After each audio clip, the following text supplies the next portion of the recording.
Mickey 17. Engulfing, intriguing. It was. I honestly thought I would hate this.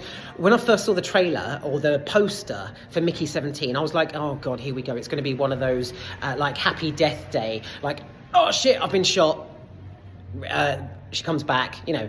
Oh shit, I've been harpooned, comes back. Poisoned, comes back. That kind of thing. And there is sort of that concept, the way he gets reprinted. But at the same time, it's completely different. It really mixes sci-fi with sci-fi because Mickey 17, you've got his story, and then it sort of veers off into this sub-story about these creatures on a different planet. So they almost get, like, it's almost as if they get forgotten, and then they reappear, and on their return, the shit hits the fan, and the story sort of amps up a bit more. So I enjoyed it. What can I say? There wasn't a point where I wasn't sort of like questioning what was going to happen next. The soundtrack was just brilliant. The way that it blended with the action, I loved that. Normally these sorts of films are so messy that I dislike them. You know, when there's like a massive set and there's vehicles and actors and characters, there's shit kicking off, there's stuff everywhere, pyrotechnics. Normally stuff like that in films, it really gets on my nerves because it's so messy that it's not enjoyable. But Mickey 17 was actually not bad at all. Toni Collette, my Muriel. I love Toni Collette. She was one of the main reasons I went along to see this, because anything that Toni Collette is in, you know, is going to be great. And she's such a versatile performer. Like the way she just changes, like switches accents and facials, like her face. Facial expressions on and off. She's fantastic. And in this, yeah, exceptional, basically. Her character, she's like a proper villain. Side note, the whole the sort of sub-story to do with the aliens, about Source. The Source? It was so bizarre. So, right, okay, so let me just quickly rewind. So Mickey 17, the story and the overall concept is just truly bizarre. I mean, it really is. If you're into one of those movies that's either based on a novel or a really twisted story, then you'll love it. So yeah, the story itself, excellent. The casting, my God, at the very beginning. So not only do you have Robert Pattinson, Naomi Ackie, Stephen Yeun, it was just, he was brilliant. I actually really like Stephen Yeun. To me, he's just Glenn from The Walking Dead. But he was brilliant. His steadfast performance as everybody else. So the casting, though, oh my God, the kid from is it This Is England pops up. I recognised him straight away as I thought he was like someone. I was like, okay, he's Northern, and he looks really familiar. Is he from Coronation Street? But he was like, yeah, he's from This Is England. Alongside him was truly bizarre casting. BBC's Two Doors Down, hilarious Scottish comedy. Michelle from Two Doors Down, she pops up as she's on screen for literally less than 2 seconds, but she's a full-on, like, you know, American accent, and she's it was truly strange seeing her there. So yeah, you got him and her. The overall casting, like backing characters and main characters, was quite interesting, actually. I really liked it because it was almost as if like you know, like the Final Destination films. Like one of those where the actors themselves, they're quite unique looking, they're almost like caricatures. It was like that during Mickey 17. So the casting, albeit fucking random, was excellent. Everybody, like the backing extras, the supporting artists, and the lead ones, great.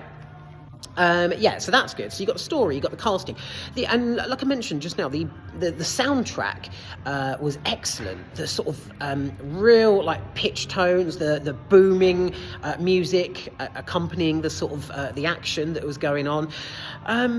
It was, yeah, I didn't mind this at all. Like I say, when I first saw the poster or the trailer for it, it just looked like one of those things where it wasn't one of those things where it's like, oh my god, I'm dead, never mind, here we go again, oh my god, I'm dead, never mind, here we go. It wasn't that at all. It was actually quite an in-depth, at points, quite emotional story somehow. When Robert Pattinson's character, Mickey, obviously starts narrating it at the beginning, he's like, now I could tell you from the start that things were easy, but they weren't.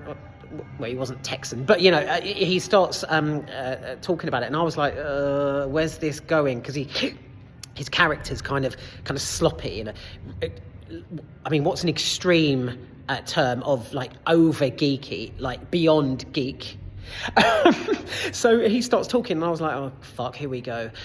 But as it ramps up, it's fantastic how there's many levels to this film. So you've got like sort of the emotional, real poignant parts where he looks back on his life, and then you've got really funny bits, but then you've got real serious bits, you've got aggressive bits, alien bits.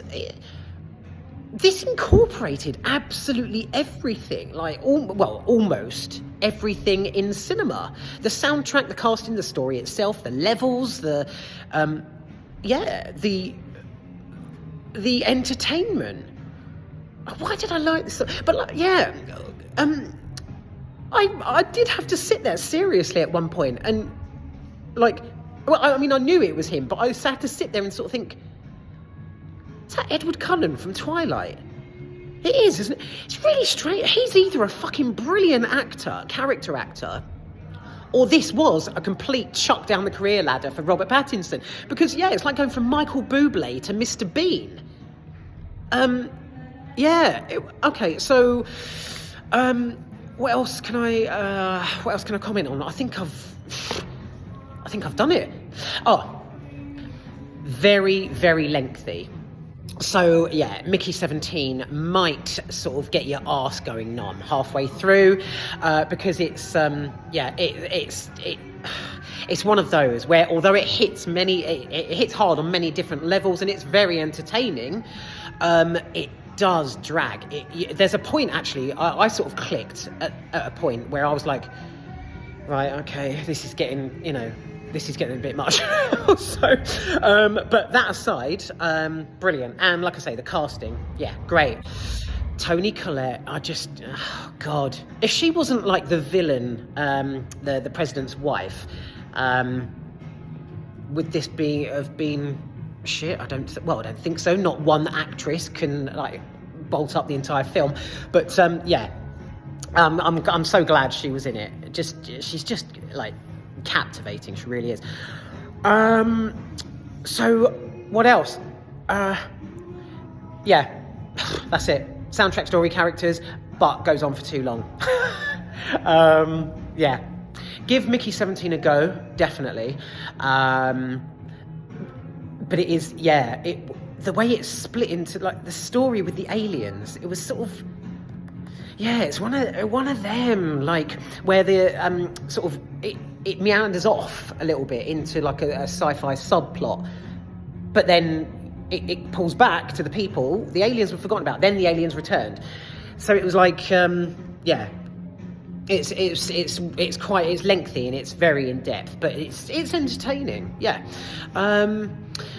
So from the trailer itself, when I first saw the trailer and the whole "Ain't That a Kick in the Head" playing as the trailer sort of played out, I assumed it was like that sort of Happy Death Day or Hogwarts, not Hogwarts, Ground Hogwarts Day, where someone like they just keep repeating, they just keep living the same day again and again type thing. Yeah, the trailer gave me sort of comedy vibes, but it was vastly different when it played out. It was really different, and but it was enjoyable, different. It's definitely worth a go. I would say watch it on a hangover. I know that sounds weird, but I've got a thing about watching movies on hangovers. I did that with Working Girl, I think, last year when I went out and had a mass piss up. I don't drink normally. So yeah, it's like one of those though, because it's quite long as well. So you just want to veg out on the sofa and like chill out and sort of indulge. But what can I say? The casting was so random. Michelle from Two's Doors Down. Hello, Michelle. You'll know what I mean when I say that if you've ever seen Two Doors Down. So weird. Oh, and the guy, I should know his name. I really don't though, but he's a British guy. He's in a lot of BBC comedies. You would know it. You would even know his voice. If he was on the radio, you know who. He pops up throughout, and he's just, he carries it as well. Each individual actor brings something different to this film. That's what I really liked about it. So it's not just Toni Collette being the pillar here. Even Mark Ruffalo. I can't stand Mark Ruffalo. He gets on my tits for some reason. He's just one of them that he doesn't really do it for me. But in this, he was so pompous, and his teeth as well.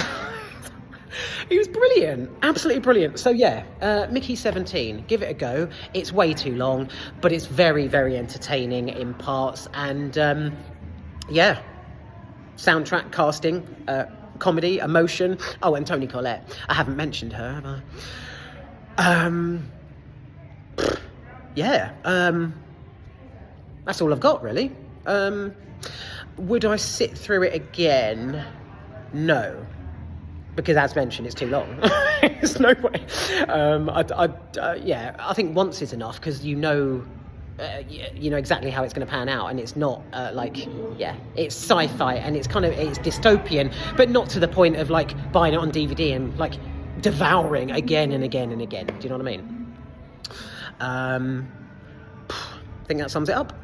That's Mickey 17. What's next? What is next?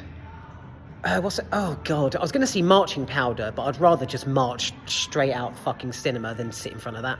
So I'll be back again next week to watch something else with a new review, so stay tuned.